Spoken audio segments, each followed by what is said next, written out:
Our goal is to make sure that people have options when they decide to come and take an airlift, that they're able to get to a safe third country. When they are in that safe country, our embassies and our diplomats are helping them to find a way to get to Canada. Let's start tonight with developing news out of Sudan. The first Canadian airlifts made it out of the northeast African country today, a country firmly in the grips of a violent battle between its military and a paramilitary group known as the RSF. Here's what we do know at this point. 43 people were on the first Hercules aircraft when it made it out. 73 were on the next. Both flights flew to Djibouti. From there, evacuees got on commercial flights to Nairobi. What we don't know, global affairs officials could not confirm how many of the people on the aircrafts are Canadian citizens or when the next flight will land in Sudan. And a little bit on the bigger picture, 1,700 Canadian citizens are registered with the embassy in Sudan. 700 of them asked for help fleeing the country. The Feds say a total of 200 Canadians have made it out so far. Fighting in Sudan has now persisted for almost 2 weeks. At least 400 people are dead and thousands injured, according to the World Health Organization. But likely the total is much higher because of uncollected bodies that lie in the streets. With me tonight to unpack the impact of all of that is retired Lieutenant General Romeo Dallaire. General Dallaire led the UN peacekeeping mission in Rwanda and worked to eradicate the use of child soldiers in South Sudan. Hi, General Dallaire. Good to see you, and thank you very much for making time for the program. Well, thank you. As we are all watching this crisis unfold in Sudan, I wanted to start off by asking what's going through your mind as you watch it unfold? This is absolutely catastrophic in the sense that I've been in Sudan itself when we were working on the comprehensive peace agreement, because I was also mandated by Prime Minister Martin to go into Darfur and to look at what Canada could do to help them. I was then a senator with Senator Jaffer. And then I've been in South Sudan and watched that finally be created, and also the problems there, and been deployed, particularly in South Sudan also. All of them, all three dimensions involve very much with the use of children in these wars and these conflicts. And so are you at all, I guess, taken aback by how quickly violence kind of enveloped Sudan once again? It's incredible how it can leap from the efforts that are being made. I mean, the UN established a transition team to help, in fact, bring democracy and reestablish a political structure. In 2019, my institute at Dalhousie on child soldiers, peace and security, we were involved with the government to train the military to stop using children and to assist them in becoming a more effective and responsible military.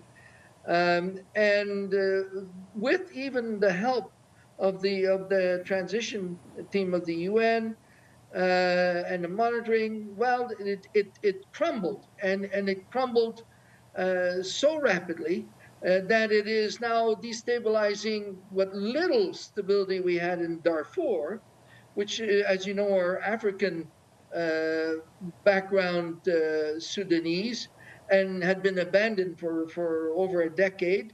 And so we were bringing them back into the fold.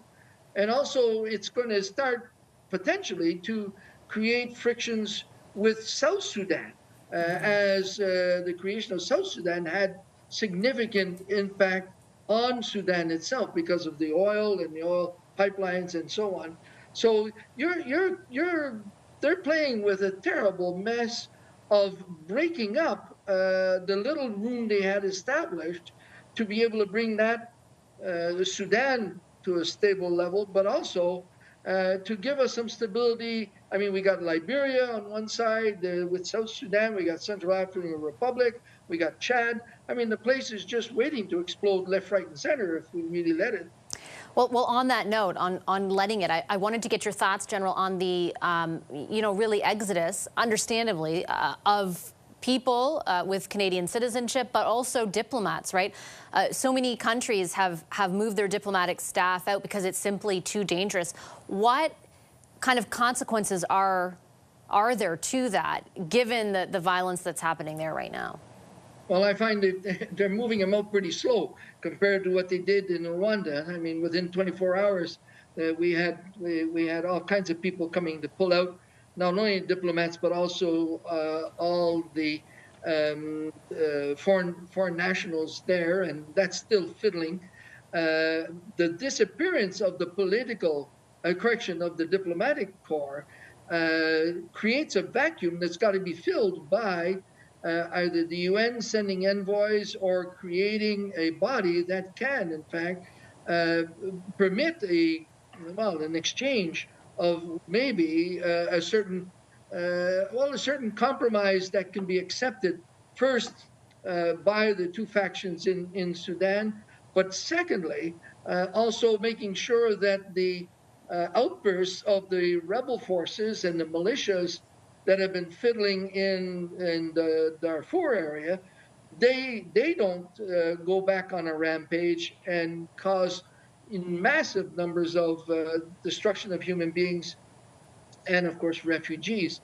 And then somebody has got to be talking with South Sudan to make damn sure that nobody's putting that line at risk because right on the line between those two countries is the core of the extraction of oil, and the pipelines go through Sudan from South Sudan. Chinese have been buying most of that oil and providing most of the military equipment. So you can see a lot of instability is created by a vacuum now that I don't see anybody really wanting to fill. How much does that trouble you? That vacuum appears to be incredibly difficult to fill, and that there might be a lack of political will to do so?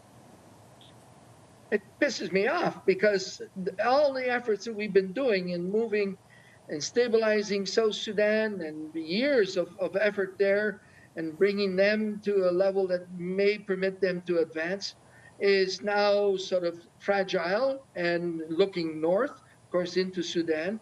All the work that we did for a decade plus in Darfur and the comprehensive peace agreement, although it didn't include women or children, which was stupid, but that was a terrible arrangement at the time.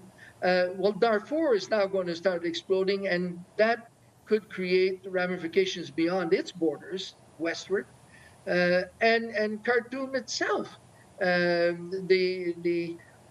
The agreement that we saw in 2019 gave us a feel that, in fact, they wanted to go beyond the Bashir period and create actually something tangible.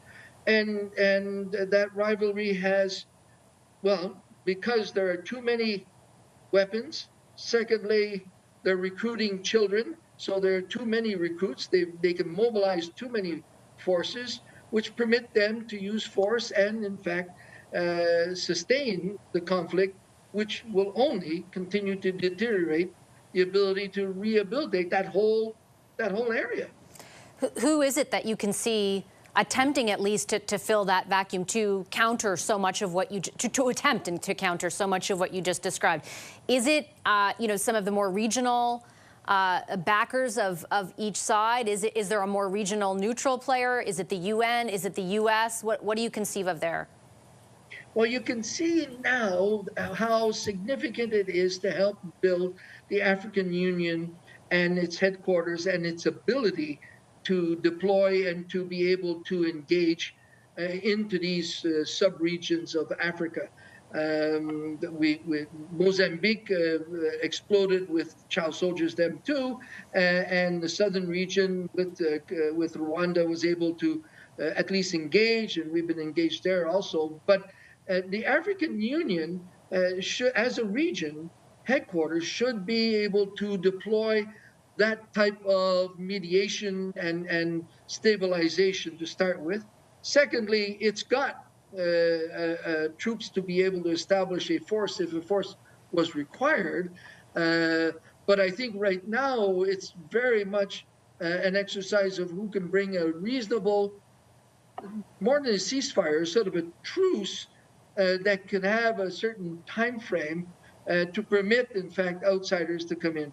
The Brits have been involved in the UN mission that is still there, although it's moved to the coast, that is there to assist in building democracy. So maybe through that UN mission, which is a political mission only, with maybe British help and so on, countries like Canada getting who've been quite involved in the Darfur exercise, well, maybe they could be at least a voice to permit communications. But right now, that vacuum is sitting there, and you've got three potential conflicts that could exacerbate any chance of success. Darfur is turning sour. South Sudan is always fragile and is worried, and you've got Sudan. And I think that is a far greater concern that we should have, not just looking at Sudan, but the whole of that triumvirate there. Understood. General Dallaire, I'll leave it there.